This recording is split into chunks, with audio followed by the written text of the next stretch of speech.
ಸ್ನೇಹಿತರೆ ನಮಸ್ಕಾರ. ಎಲ್ಲರೂ ಹೇಗಿದ್ದೀರಾ? ಸ್ವಲ್ಪ ಮಳೆ ಬರ್ತಾ ಇದೆ, ಡಿಸ್ಟರ್ಬೆನ್ಸ್ ಇದ್ರು ಇರ್ಬೋದು. ಯಾರು ಕೂಡ ಬೇಜಾರು ಮಾಡ್ಕೊಳ್ಳಿಕ್ ಹೋಗ್ಬಿಡಿ.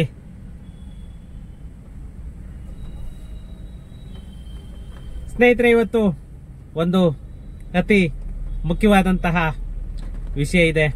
ಅದ್ರ ಬಗ್ಗೆ ಈ ವಿಡಿಯೋದಲ್ಲಿ ಮಾತಾಡೋಣ. ಅದಕ್ಕಿಂತ ಮುಂಚೆ ಇನ್ನು ನನ್ನ ಚಾನೆಲ್ ಅನ್ನ ಯಾರೆಲ್ಲ ಸಬ್ಸ್ಕ್ರೈಬ್ ಮಾಡ್ಕೊಂಡಿಲ್ಲ, ಪ್ಲೀಸ್ ಸಬ್ಸ್ಕ್ರೈಬ್ ಮಾಡ್ಕೊಳ್ಳಿ. ಹಾಗೇನೆ ನನ್ನ ವಿಡಿಯೋಸ್ ಅನ್ನ ಶೇರ್ ಮಾಡೋ ಮುಖಾಂತರ ನನಗೆ ಸಪೋರ್ಟ್ ಮಾಡಿ ಅಂತ.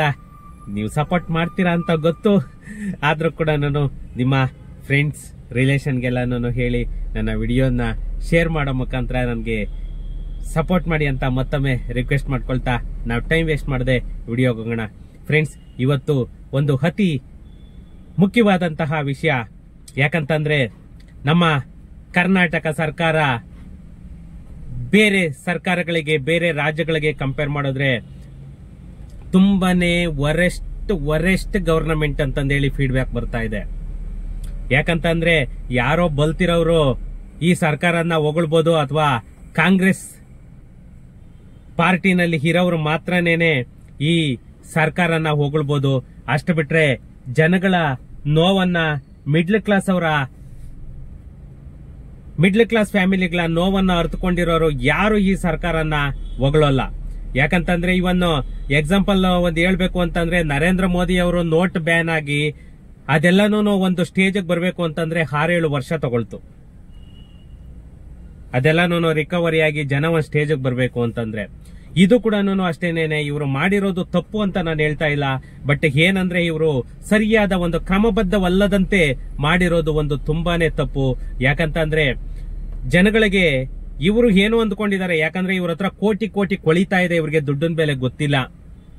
ಈವನ್ ಒಂದು ಸ್ಮಾಲ್ ಸ್ಕೇಲ್ ಫ್ಯಾಮಿಲಿ ಆಗ್ಬೋದು, ಮಿಡ್ಲ್ ಕ್ಲಾಸ್ ಫ್ಯಾಮಿಲಿ ಆಗ್ಬೋದು, ಒಂದು ರೆವೆನ್ಯೂ ಸೈಡ್ ತಗೊಂಡಿದ್ದಾರೆ ಅಂತಂದ್ರೆ ಅವರು ಕಷ್ಟಗಳಿಗೆ ಆಗುತ್ತೆ ಅಂತ ಮಾತ್ರ ಅಸೆಟ್ ಮೇಲೆ ಬಂಡವಾಳನ ಹಾಕಿರ್ತಾರೆ.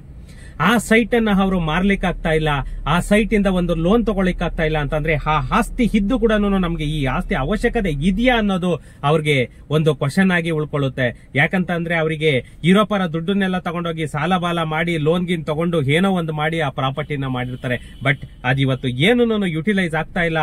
ಈವನ್ ಯಾವ್ದೋ ಒಂದು ಮೇಜರ್ ಸರ್ಜರಿ ಆಯ್ತು, ಯಾವ್ದೋ ಒಂದು ಮಗಳ ಮದುವೆ ಆಯ್ತು, ಅಂತದಕ್ಕೇನಾದ್ರೂ ಉಪಯೋಗ ಆಗಿಲ್ಲ ಅಂತಂದ್ರೆ ಈ ತರ ಬೇಕಾ, ನಮ್ಗೆ ಈ ತರ ಪ್ರಾಪರ್ಟಿ ಬೇಕಾ, ನಾವು ರಿಯಲ್ ಎಸ್ಟೇಟ್ ಮೇಲೆ ಇನ್ವೆಸ್ಟ್ ಮಾಡ್ಬೇಕಾ ಅನ್ನೋದು ಜನಗಳಿಗೆ ಅದು ನಿಜವಾಗೂ ಒಂದು ಮನಸ್ಸಿಂದಲೇನೆ ಹೋಗ್ಬಿಡುತ್ತೆ. ಇನ್ನ ಏನಿದ್ರು ಕೂಡ ಜನ FD ಮತ್ತೆ ಈ ಶೇರ್ ಮಾರ್ಕೆಟ್ ಈ ತರ ಹೋಗ್ಬಿಡ್ತಾರೆ. ಇನ್ನ ರಿಯಲ್ ಎಸ್ಟೇಟ್ ಮೇಲೆ ಇನ್ವೆಸ್ಟ್ ಮಾಡ್ಬೇಕಂದ್ರೂ ಕೂಡ ಹಿಂದೆ ಮುಂದೆ ನೋಡ್ತಾರೆ. ಆ ತರ ಪರಿಸ್ಥಿತಿಗೆ ನಮ್ಮ ಕರ್ನಾಟಕ ಸರ್ಕಾರ ತಂದು ಹಿಟ್ಟಿದೆ. ಯಾಕಂತಂದ್ರೆ ತುಂಬಾನೇ ದಿನ ಬೆಳಗಾಯ್ತು ಅಂತಂದ್ರೆ ಕಾನೂನು ಸುಪ್ರೀಂ ಕೋರ್ಟ್ ಆದೇಶ ಆಗಿದೆ ಅಂತಾರೆ. ಸುಪ್ರೀಂ ಕೋರ್ಟ್ ಆದೇಶ ಆಗಿರೋದು ಬರೀ ಕರ್ನಾಟಕ ಸರ್ಕಾರಕ್ಕೆ ಮಾತ್ರನಾ? ಇಡೀ ದೇಶಕ್ಕೆ ಸುಪ್ರೀಂ ಕೋರ್ಟ್ ಆದೇಶ ಆಗಿರೋದು ಬರೀ ಕರ್ನಾಟಕ ಸರ್ಕಾರಕ್ಕಲ್ಲ. ಅದು ಇವ್ರಿಗೆ ಅದು ಗೊತ್ತಿಲ್ವಾ? ಬೇರೆ ರಾಜ್ಯದವ್ರು ಯಾಕೆ ತರಲಿಲ್ಲ? ಮೋಸ ಆಗಲ್ಲ, ಮೋಸ ಹೋಗ್ಬಾರ್ದು, ಮೋಸ ಆಗಬಾರ್ದು ಮುಂದೆ. ಬಟ್ ಅದನ್ನ ಒಂದು ಕಾನೂನು ರೀತಿಯಲ್ಲಿ ಪ್ರೀ ಪ್ಲಾನ್ ಹಾಕೊಂಡು ಅದನ್ನೆಲ್ಲ ಇದು ಮಾಡ್ಕೊಂಡು ಯಾಕೆ ಅನೌನ್ಸ್ ಮಾಡಕ್ಕಾಗ್ಲಿಲ್ಲ ಇವ್ರ ಕೈಲಿ? ಇವಾಗ ಒಂದು 3 ತಿಂಗಳಿಗೆ ನಾವು ಕಂಪ್ಲೀಟ್ ಮಾಡ್ಕೊಡ್ತೀವಿ, 6 ತಿಂಗಳು ಕಂಪ್ಲೀಟ್ ಮಾಡ್ಕೊಡ್ತೀವಿ ಅಂದ್ರೆ ನೋಡಿ, 3 ತಿಂಗಳು ಎಕ್ಸ್ಟೆಂಡ್ ಆಗಿದೆ BBMP ರೆವೆನ್ಯೂ ಖಾತಾದೆಲ್ಲಾನು. ಇನ್ನೂ 3 ತಿಂಗಳಲ್ಲ, ಇನ್ನೂ 3 ವರ್ಷ ಆದ್ರೂ ಇವ್ರು ಕಂಪ್ಲೀಟ್ ಮಾಡಕ್ಕಾಗಲ್ಲ. ಅದು ನಾನ್ ಚಾಲೆಂಜ್ ಮಾಡ್ತೀನಿ. ಯಾಕಂದ್ರೆ ಅದು ಡಿಜಿಟಲ್ ಸರ್ವರ್ ಇಂದ ವರ್ಕ್ ಆಗೋ ಅಂತದ್ದು. ಯಾವ್ದು ಕೂಡ ಮ್ಯಾನುವಲ್ ಹೇಳಿ ನೈಟ್ ಅಂಡ್ ಡೇ ಬರ್ದು ಹಾಕೋಣ, ಅದಾಗುತ್ತೆ. ಬಟ್ ಅಲ್ಲಿ ಕಂಪ್ಯೂಟರ್ ಅಲ್ಲಿ ಅಪ್ಲೋಡ್ ಆಗ್ಬೇಕು ಅಂತ ಅಂದ್ರೆ ಅದು ಸರ್ವರ್ ಮುಖಾಂತರನೇ ಆಗ್ಬೇಕು. ಸರ್ವರ್ ಯಾರ ಅಪ್ಪನ ಸ್ವತ್ತು ಅಲ್ಲ. ಯಾಕಂದ್ರೆ ವಾತಾವರಣ ಹೆಂಗಿರುತ್ತೆ, ಏನಿರುತ್ತೆ, ಅವಾಗ ಸರ್ವರ್ ಫಾಸ್ಟ್ ಇರುತ್ತೆ. ಇವಾಗ ವಾತಾವರಣ ಏನಾದ್ರೂ ಮಳೆ ವಾತಾವರಣ ಏನಾದ್ರೂ ಇದು ಆಯ್ತು ಅಂತಂದ್ರೆ ಸರ್ವರ್ ಇದೋಗುತ್ತೆ. ಫ್ರೆಂಡ್ಸ್, ಇದ್ರ ಬಗ್ಗೆ ಮಾತಾಡಿದ್ರೆ ಎಷ್ಟೇ ಮಾತಾಡಿದ್ರು ಕೂಡ ಇದಿರಲ್ಲ. ಬೇಜಾರ್ ಮಾಡ್ಕೋಬೇಡಿ. ಯಾರು ಕೂಡ ಯಾವಾಗೂ ಸರ್ಕಾರ ಬೈತಾ ಇರ್ತಾರೆ ಅಂತ ಹೇಳ್ಬಿಟ್ಟು. ಅದರಲ್ಲೂ ಮುಖ್ಯವಾಗಿ ಯಾರಾದ್ರೂ ಕಾಂಗ್ರೆಸ್ ಅವ್ರು ಇತ್ತು ಅಂತಂದ್ರೆ ಖಂಡಿತ ತಪ್ಪಂತೂ ತಿಳ್ಕೊಬೇಡಿ. ನಾನು ನಿಮ್ಮ ಕಾಂಗ್ರೆಸ್ ಅನ್ನ ಬ್ಲೇಮ್ ಮಾಡ್ತಾ ಇಲ್ಲ, ಇರೋ ವಾಸ್ತವನ್ನ ಹೇಳ್ತಾ ಇದ್ದೀನಿ. ಅಷ್ಟು ಬಿಟ್ರೆ ಯಾರು ಕೂಡ ಬೈಕೊಳ್ಳಿಕ್ಕೆ ಹೋಗ್ಬೇಡಿ. ಫ್ರೆಂಡ್ಸ್, ಇವತ್ತು ಒಂದು ಮುಖ್ಯವಾದ ವಿಷಯ ಅಂತ ಅಂದ್ರೆ ಏನಂತ ಅಂದ್ರೆ, ನಮ್ಮ ಕರ್ನಾಟಕ ಸರ್ಕಾರದಲ್ಲಿ ಈ ಹೊಸ ಮನೆ ಕನ್ಸ್ಟ್ರಕ್ಷನ್ ಅನ್ನ ಏನು ಮಾಡ್ತಾ ಇದ್ದಾರೆ, ಅವರಿಗೆ ಬಂದಿರೋದು ಬರೀ ಸಂಕಟ ಅಲ್ಲ, ಅವರಿಗೆ ಬಂದಿರುವಂತಹ ಕಷ್ಟ ಯಾರಿಗೂ ಹೇಳಲಿಕ್ಕೂ ಆಗಲ್ಲ. ಆ ತರ ಕಷ್ಟ ಬಂದಿದೆ ಅವರಿಗೆ. ನಮ್ಮ ಬೆಂಗಳೂರಲ್ಲಿ ಸುಮಾರು 3 ಲಕ್ಷಕ್ಕೂ ಅಧಿಕ ಕಟ್ಟಡ ಮಾಲೀಕರಿಗೆ ಹೊಸ ಸವಾಲಂತೆ. 3 ಲಕ್ಷ ಮನೆಗಳು ಇವಾಗ ನಮ್ಮ ಕರ್ನಾಟಕ ಸರ್ಕಾರ ಏನು ಆದೇಶ, ಸುಪ್ರೀಂ ಕೋರ್ಟ್ ಆದೇಶನ ಪಾಲಿಸಿ ನಮ್ಮ ಕರ್ನಾಟಕ ಸರ್ಕಾರದಲ್ಲಿ ಪಾಲನೆ ಮಾಡ್ತಾ ಇದ್ದಾರೆ. ಅದರಿಂದ ನಮ್ಮ ಕರ್ನಾಟಕ ಸರ್ಕಾರದಲ್ಲಿ ಸಫರ್ ಆಗಿ ಕೂತಿರೋದು 3 ಲಕ್ಷ ಮನೆಗಳಂತೆ. ಯಾವುದಕ್ಕಾಗಿ? ಈ ಕರ್ನಾಟಕದಲ್ಲಿ ಹೊಸ ಕಟ್ಟಡಗಳಿಗೆ ವಿದ್ಯುತ್ ಮತ್ತೆ ನೀರಿನ ಸಂಪರ್ಕ ಕಲ್ಪಿಸೋದು ಎಷ್ಟು ಕಷ್ಟ ಆಗಿದೆ ಅಂತಂದ್ರೆ ಅದನ್ನ ಹೇಳಕ್ಕೆ ತೀರ್ದು. ಇದರಿಂದ ಸುಮಾರು 3 ಲಕ್ಷಕ್ಕೂ ಅಧಿಕ ಜನರು ಅಂದ್ರೆ ಅಧಿಕ ಕುಟುಂಬಗಳು ಇದರ ನೋವನ್ನ ಅನುಭವಿಸ್ತಾ ಇದ್ದಾರೆ. ವಾಸ ಯೋಗ್ಯಕ್ಕೆ ಪ್ರಮಾಣ ಪತ್ರದ ನಿಯಮ ಸಡಿಲಗೊಳಿಸಲು ಕರ್ನಾಟಕ ಸರ್ಕಾರ ಪ್ರತಿಯೊಂದು ಮಟ್ಟದಲ್ಲೂ ಕೂಡ ಚಿಂತನೆಯನ್ನ ನಡೆಸ್ತಾ ಇದೆ. ಈ ಸಮಸ್ಯೆಗೆ ಪರಿಹಾರವನ್ನ ಕಂಡ್ಕೋಬೇಕು ಅಂತ ಹೇಳ್ಬಿಟ್ಟು ಎಲ್ಲಾ ರೀತಿಯಲ್ಲೂ ಕೂಡ ಪ್ರಯತ್ನ ಮಾಡ್ತಾ ಇದ್ದಾರೆ. ಎಲ್ಲಾ ರೀತಿಯ ಕಾನೂನು ತಜ್ಞರೊಂದಿಗೆ ಸಮಾಲೋಚನೆಯನ್ನ ಕೂಡ ನಡೆಸ್ತಾ ಇದ್ದಾರೆ ಮಾನ್ಯ ಮುಖ್ಯಮಂತ್ರಿಗಳು ಮತ್ತೆ ಡಿಸಿಎಂ ಸಾಹೇಬ್ರು. ಶೀಘ್ರದಲ್ಲೇ ಸೂಕ್ತ ತಿದ್ದುಪಡಿಯನ್ನ ಮಾಡುವ ಸಾಧ್ಯತೆ ಇದೆ ಅಂತ ಹೇಳ್ತಾ ಇದ್ದಾರೆ. ಬಟ್ ಅದ್ ಏನಾಗುತ್ತೋ ಅದನ್ನ ಕಾದು ನೋಡ್ಬೇಕು. ಯಾಕಂತಂದ್ರೆ ಇವರು ಮಾಡಿರುವಂತಹ CCOC ಇಲ್ಲದ ಕಟ್ಟಡಗಳಿಗೆ ವಿದ್ಯುತ್ ನೀರಿನ ಸಂಪರ್ಕವಿಲ್ಲ ಅಂತ ಇವರು ಯಾವಾಗ ಅನೌನ್ಸ್ ಮಾಡಿದ್ರು ಅಲ್ಲಿಂದ ಟೆನ್ಷನ್ ಶುರುವಾಯಿತು. ಈ ಸುಪ್ರೀಂ ಕೋರ್ಟ್ ತೀರ್ಪಿನಿಂದ ರಾಜ್ಯದ ಜನ ಬಿಕ್ಕಟ್ಟನ್ನ ಅನುಭವಿಸೋ ಪರಿಸ್ಥಿತಿಗೆ ಸೃಷ್ಟಿ ಮಾಡಿ ಕೂತಿದೆ. ಮತ್ತೆ ಸರ್ಕಾರ ಸಕಾಲದಲ್ಲಿ ಎಚ್ಚೆತ್ತು ಅಗತ್ಯ ತಿದ್ದುಪಡಿ ಮಾಡದಿದ್ದರೆ ಲಕ್ಷಾಂತರ ಕಟ್ಟಡಗಳು ವಿದ್ಯುತ್ ನೀರು ಸೇರಿದಂತೆ ಬೇಸಿಕ್ ಅಮ್ಯುನಿಟೀಸ್ ಸೌಲಭ್ಯಗಳಿಂದ ವಂಚಿತವಾಗುವಂತಹ ಎಲ್ಲ ಮುನ್ಸೂಚನೆಗಳು, ತೊಂದರೆಗಳು ಎದ್ದು ಕಾಣ್ತಾ ಇದೆ. ಯಾಕಂದ್ರೆ ಈ ವಾಸಯೋಗ್ಯ ಪ್ರಮಾಣ ಪತ್ರ ಮತ್ತೆ ಮುಕ್ತಾಯ ಪ್ರಮಾಣ ಪತ್ರ CC ಮತ್ತೆ OC ಅಂತ ಏನ್ ಹೇಳ್ತೀವಿ, ಇದಿಲ್ಲದೆ ಯಾವುದೇ ಕಟ್ಟಡಗಳಿಗೆ ವಿದ್ಯುತ್ ನೀರು ಮತ್ತೆ ಒಳಚರಂಡಿ ಸಂಪರ್ಕವನ್ನ ನೀಡಬಾರದು ಅಂತ ಹೇಳ್ಬಿಟ್ಟು ನಮ್ಮ ಸುಪ್ರೀಂ ಕೋರ್ಟ್ ಆದೇಶ ಏನಾಯ್ತು, ಅದೇ ಆದೇಶನ ಇವರು ಪಾಲನೆ ಮಾಡೋದಕ್ಕೋಗೇನೇನೆ ಜನಗಳಿಗೆ ಇಷ್ಟೆಲ್ಲ ತೊಂದರೆಯನ್ನ ತಂದೊಡ್ಡಿರೋದು. ಪ್ರತಿಯೊಬ್ಬರಿಗೂ ಒಂದು ಕನಸು ಅಂತ ಇರುತ್ತೆ. ಯಾಕಂತಂದ್ರೆ ನಾನು ಕೂಡ ಒಂದು ಸೂರನ್ನ ಕಟ್ಟಿಕೊಳ್ಬೇಕು ಅಂತ ಹೇಳ್ಬಿಟ್ಟು ಪ್ರತಿಯೊಬ್ರು ಕನಸು ಕಾಣ್ತಾ ಇರ್ತಾರೆ. ಆ ಕನಸಿಗೆ ಒಂದು ನನಸಾಗದೆ ಒಂದು ಭಂಗವನ್ನ ಒಂದು ನೀರಲ್ಲೇ ಹೋಮ ಮಾಡಿದಾಗೆ ನಮ್ಮ ಕರ್ನಾಟಕ ಸರ್ಕಾರ ಮತ್ತೆ ಸುಪ್ರೀಂ ಕೋರ್ಟ್ ಎರಡು ಮಾಡಿದೆ ಅಂತಲೇ ಹೇಳಬೇಕು. ಯಾಕಂದ್ರೆ ಜನಸಾಮಾನ್ಯರು ತಮ್ಮ ಸಾಮರ್ಥ್ಯಕ್ಕೆ ಅನುಗುಣವಾಗಿ ಸಣ್ಣ ಪುಟ್ಟ ಸೂರುಗಳಿಗೆ ಮಾತ್ರವಲ್ಲ, ಹೊಲ ಗದ್ದೆಗಳಲ್ಲಿ ಕಟ್ಟಿಕೊಂಡಂತಹ ಗುಡಿಸಲುಗಳಿಗೂ ಕೂಡ ವಿದ್ಯುತ್ ಸಂಪರ್ಕ ಸಿಗ್ತಾ ಇಲ್ಲ. ಯಾಕಂತಂದ್ರೆ ಒಂದು ಪರಿಸ್ಥಿತಿ, ಜನಗಳ ಪರಿಸ್ಥಿತಿ ಇವರಿಗೆ ಅರ್ಥ ಆಗ್ತಾ ಇಲ್ಲ. ಯಾಕಂದ್ರೆ ಇವಾಗ ಒಂದು ಜಮೀನಿನಲ್ಲಿ ಕಟ್ಕೊಂಡಿರುವಂತಹ ಗುಡಿಸಲು, ಒಂದು ಕರೆಂಟ್ ರೂಮು ಯಾವುದೇ ಇದ್ರೂ ಕೂಡ ಅಂತದ್ದಕ್ಕೆ ಯಾವುದೇ ಶೆಡ್ಗಳಿಗೆ ಮತ್ತೆ ಸಣ್ಣ ಪುಟ್ಟ ಕಾರ್ಖಾನೆಗಳಿಗೆ ಯಾವುದಕ್ಕೂ ಕೂಡ ವಿದ್ಯುತ್ ಸಂಪರ್ಕ BWSSB ಸಂಪರ್ಕವನ್ನ ಕೊಡ್ತಾ ಇಲ್ಲ. ಯಾಕಂದ್ರೆ ಇದಕ್ಕೆ ಎಲ್ಲ ಕಾರಣ CCOC ಇಲ್ಲದೆ ಇರದೆ ಕಾರಣ. ಈ ನಮ್ಮ ಸ್ಥಳೀಯ ಸಂಸ್ಥೆ ಸಿಬ್ಬಂದಿ ಕಾನೂನುಗಳಲ್ಲಿ ಮುಕ್ತಾಯ ಮತ್ತೆ ವಾಸಯೋಗ್ಯ ಪ್ರಮಾಣ ಪತ್ರವನ್ನ ಹೊಂದಿರಬೇಕೆಂಬ ಪ್ರಸ್ತಾಪವಿದೆ ನಿಜ. ಆದರೆ ವಿದ್ಯುತ್ ಅಥವಾ ನೀರಿನ ಸಂಪರ್ಕ ನೀಡಲು ಅಥವಾ ನೀಡುವ ಮೊದಲು CCOC ಹೊಂದಿರಬೇಕೆಂಬ ಕಟ್ಟಳೆ ಕಂಡೀಷನ್ ಇಲ್ಲ. ಇದು ಮೇಜರ್ ಅರ್ಥ ಮಾಡ್ಕೋಬೇಕಾಗಿರೋದು ಈ ಡಿಪಾರ್ಟ್ಮೆಂಟ್ ಅವರು. CCOC ಮತ್ತೆ ಪ್ಲಾನ್ ಅಪ್ರೂವಲ್ ತಗೊಳ್ಬೇಕು. ಅದೆಲ್ಲ ತಗೊಂಡ್ಮೇಲೆನೆ ವಿದ್ಯುತ್ ನೀರು ಎಲ್ಲ ಕೊಡಬೇಕು ಅಂತ ಆದೇಶದಲ್ಲಿ ಇಲ್ಲ ಅಂತ ಹೇಳ್ಬಿಟ್ಟು ಇವಾಗ ಕಾನೂನು ತಜ್ಞರೆಲ್ಲನೂ ಹೇಳ್ತಾ ಇರೋದು.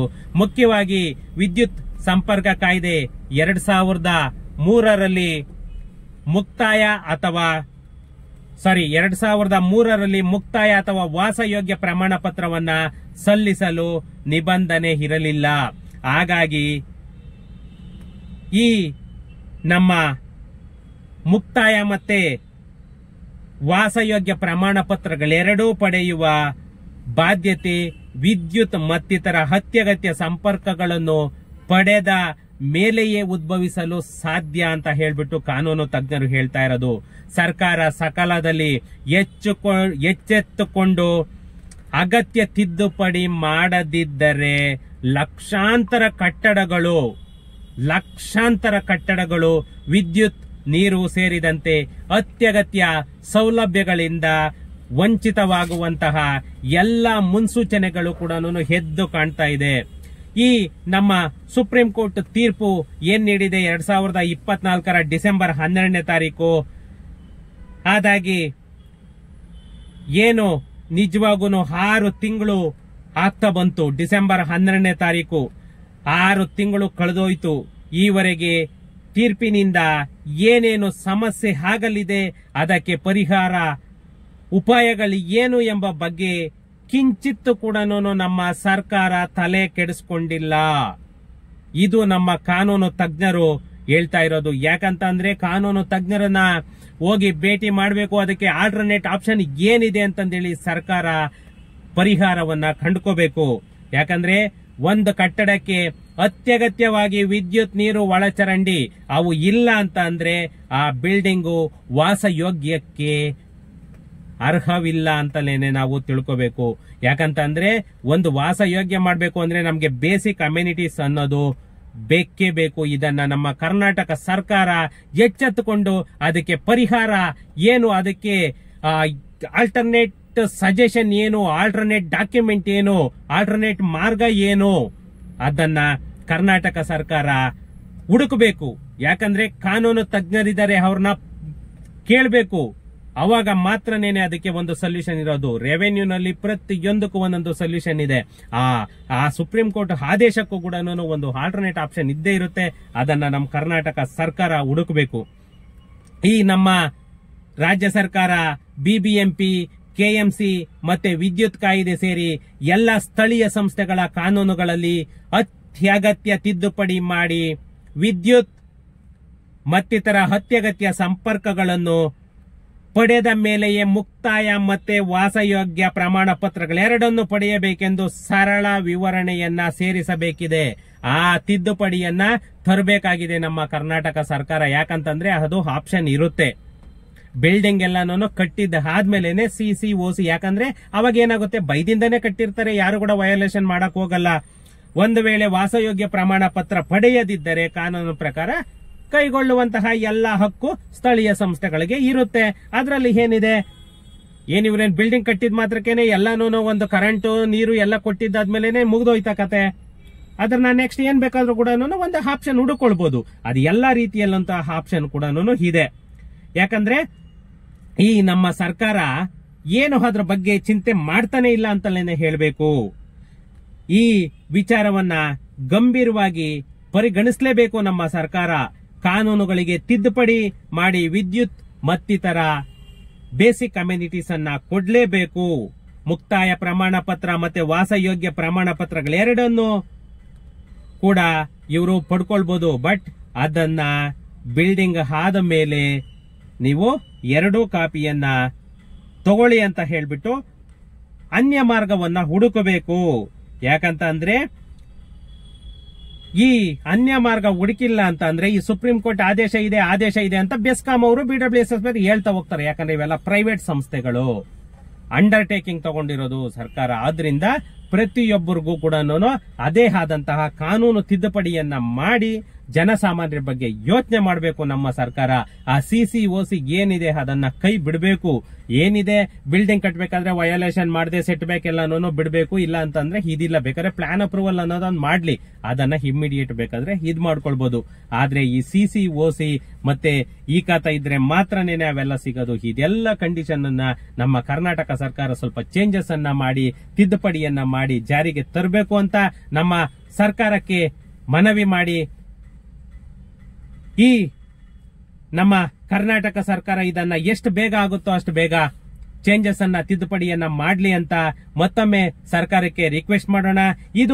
ಈ ವಿಡಿಯೋನ ಕರ್ನಾಟಕ ಸರ್ಕಾರಕ್ಕೆ ಮುಟ್ಟೋವರೆಗೂ ಎಲ್ಲರೂ ಶೇರ್ ಮಾಡಿ ಅಂತ ಹೇಳ್ತಾ ನೆಕ್ಸ್ಟ್ ವಿಡಿಯೋದಲ್ಲಿ ಸಿಗೋಣ ಫ್ರೆಂಡ್ಸ್. Thank you.